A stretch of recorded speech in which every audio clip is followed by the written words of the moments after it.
معنا وليد ركراكي، واحد من صناع هذا المسار التاريخي في كأس العالم. وليد، فوق طاقتك لا تلام، مجهود كبير من طرف اللاعبين المجموعة ككل، رغم الإصابات رغم كل ذلك اليوم شفنا فريق وطني قاوم المنتخب الفرنسي بطل العالم. هنيئا لكم بالمسار، ما يمكنليش تقول شي حاجة أخرى.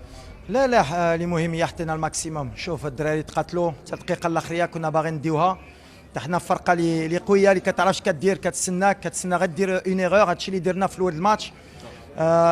ضيعنا بزاف د اللعابه، حطوا لو ماكسيموم. مزراوي كان مريض لعاب،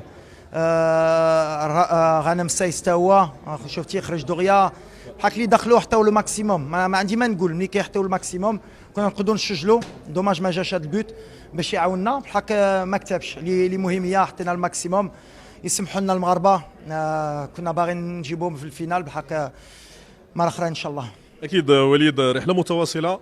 الامل هو ان نكونوا ثالث العالم. المباراه المقبله امام كرواتيا، اكيد تحضير هذه المباراه اللي نتمنوا على انها تكون ملحمه تاريخيه اخرى لاسود الاطلس في المونديال. لا، غنحطوا الماكسيموم، بحال ما غاديش تكون سهله. ملي كتحطي واحد لو ماكسيموم بحال اللي حطيتيه الماتش هذا، غنشوفوا الدراري اللي ما لعبوش حتى هما نحطوا لهم الوقت ديالهم. واخا نبغيو نساليو تخوازيام، مي غنردوا البال، عندنا بزاف ديال بليسي. غنشوفوا اللي مهم هي حطينا الماكسيموم.